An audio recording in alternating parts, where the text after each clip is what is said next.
like with any collectible card game, not all Hearthstone cards are created equal. In fact, some are just downright terrible. It really makes you wonder just what the designers were thinking when they came up with some of these. So I'm going to count down the top 10 worst Hearthstone cards in Standard up to Journey to Ungoro. I'm basing this on a combination of usefulness in Constructed and Arena, and also a lot of it is just my opinion, so if you disagree, feel free to state your opinion in a non-douchey way in the comments section. Number 10! Mind Games is one of those cards that always makes me ask what expansion it came out in, and then every time I'm surprised to be reminded once again that this card is indeed from Classic. When I was getting footage for this video, I wasn't looking forward to having to craft it, but surprise, I had 2 copies and didn't even know it. There's something about epic rarity cards. For the most part, they all seem to attempt to fit some really specific niche, and half the time they just end up being all but unplayable. Mind Games is no exception. This card could, like, maybe be good against some kind of control deck that only runs big finishers, but even then, you're still more likely to pull out a small minion. And using this against aggro is just about the worst thing you could ever attempt. Think of all the other great options Priest has at 4 mana. Akanai Soul Priest, Light Spawn, Mass Dispel, Priest of the Feast, Shifting Shade, Tortolan Shellraiser. This card is utterly useless. At best, yeah, you pull out a fatty on turn 4 and maybe win. At worst, I don't know, you're playing against Quest Rogue and you pull out a Novice Engineer. Don't use Mind Games, unless you hate yourself. Number 9! I can't even imagine a scenario where you'd want to run Priestess of Elune. For this one, a simple glance at its 4/5 stat line at 6 mana tells you all you need to know. Our boy Boulderfist Ogre is the vanilla 6 mana minion you've got to compare your 6 drops to. He's a 6/7, so you'd expect a minion with an ability to score a little lower on the stat scale, but when that ability might as well be do nothing, it's easy to see how terrible Priestess of Elune is. Restoring 4 health to your hero is so absurdly inconsequential in Hearthstone. If she could heal a minion, she might be playable, but that's honestly still kind of a long shot. She's not big enough to affect the board on turn 6, and the heal isn't big enough to stall any real late game threat. If she were, say, a 6/6, maybe you'd run her. Maybe. But at 6 mana, you've got things like Eye of Blackpaw, Bookworm, Cairn Bloodhoof, Sunwalker. There would honestly still be no reason to use this card. So, don't. Number 8! Let's get one thing straight.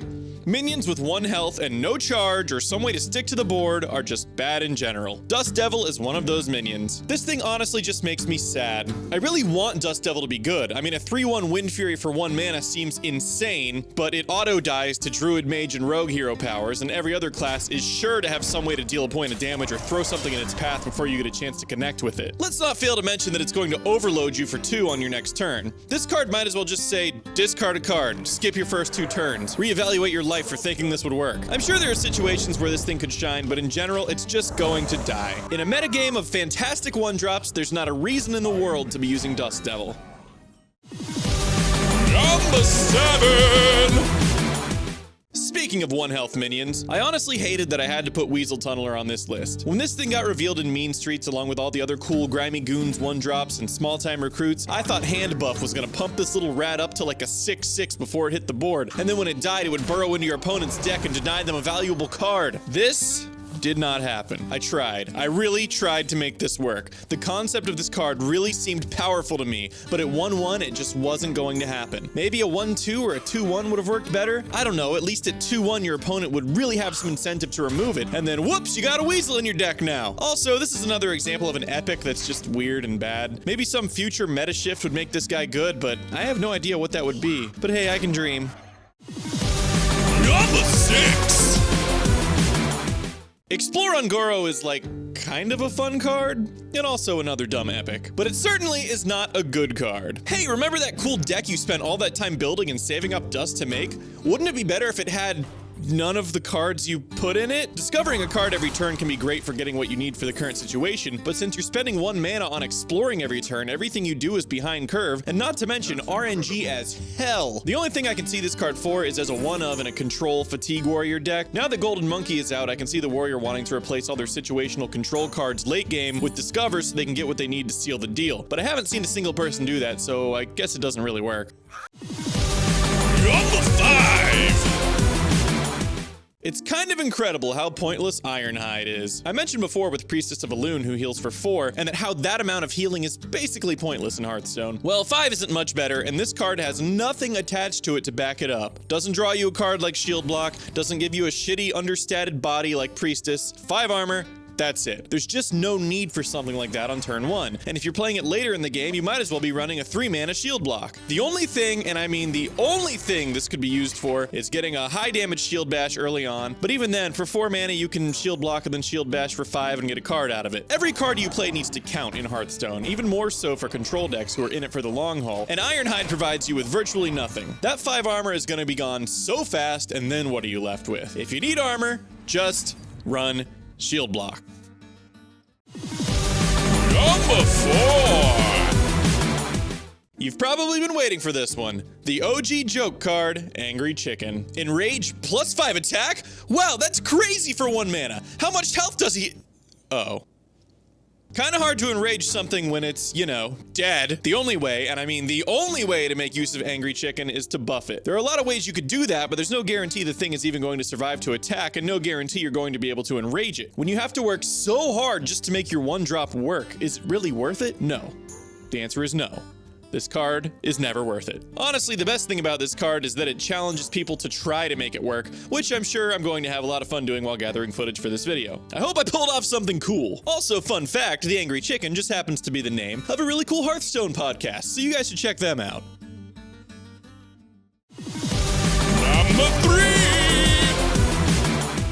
Another OG shitty card, Magma Rager just reeks of uselessness. I already mentioned how bad it is when a minion has 1 health and no way to survive. This thing is going to die. By turn 3, your opponent is sure to have a myriad of cards that can kill this, if not just their hero power. Magma Rager is kind of a trap for new players. I remember seeing it when I first started Hearthstone thinking, wow, 5 attack and only 3 mana? And coming from a Magic the Gathering background, I thought maybe I could connect to face with it a couple times in an aggro deck. I could not have been more wrong. There is just no way this thing is going to live. I guess you could buff it or adapt it, but then what's the point if you're not playing it on turn 3? I mean, at least he's an elemental now, so there's that. Need a 3-mana aggro card? Run Wolf Rider. End of discussion.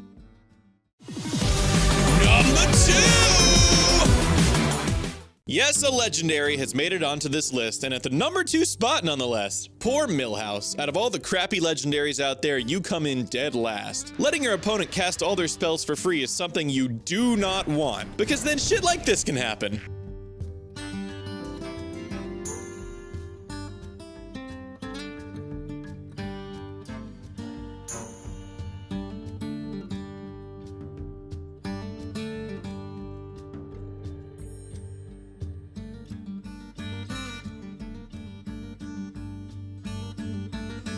Of course, you're not likely to immediately lose the turn after you play him, but some bad shit is probably going to happen to you and you probably won't recover from it. Best case scenario, you get an overstatted minion on turn 2 and your opponent has no spells. Worst case, you just die. You can recover from a 2-mana 4/4. You can't recover from dying. You do the math.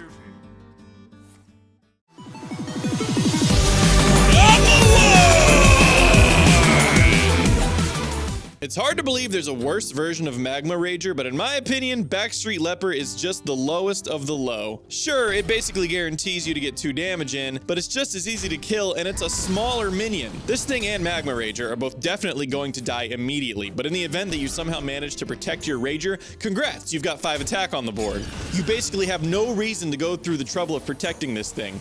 For 3 mana, you can have a 3/4. Why the hell would you want a 3/1? I get that it's debatable which is worse between this and Magma Rager, because the Leper is guaranteed to deal at least 2 damage. But just like 4 healing is nothing, 2 damage is also basically nothing. If you're putting your chips on a 1-health minion for 3 mana, at least go with the one with higher attack. This thing is so ridiculously outclassed by Wolf Rider, I can't even believe they went through the trouble of designing it. Don't ever use this card, ever.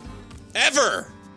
Hey, thank you guys so much for watching this video. In case you didn't know, I'm actually quite a big Hearthstone fan, and I even have a Hearthstone podcast that I do every week, more or less. And if you guys are interested in that, I'll put a link down below in the description. This video is actually a suggestion from one of my patrons, Donut Senpai on Patreon. So if you back me on Patreon, you get to do cool stuff like pick the video I'm gonna do next. As always, thank you so much to my awesome supporters on Patreon, especially Rackdy7, Donut Senpai, Angel Freisinger, Totter, the Icarus Gambit, the NM22, Mika Bunny, Proton Biscuit, Jake Hester, Stooge, Maro Ochi, and Ragnar-Amos. You guys are awesome. You guys make this all possible. You guys make it so I can continue to do this as a living and not go broke. Because California's expensive to live in. Stupid. Anyway, you guys are awesome. Thanks. Bye.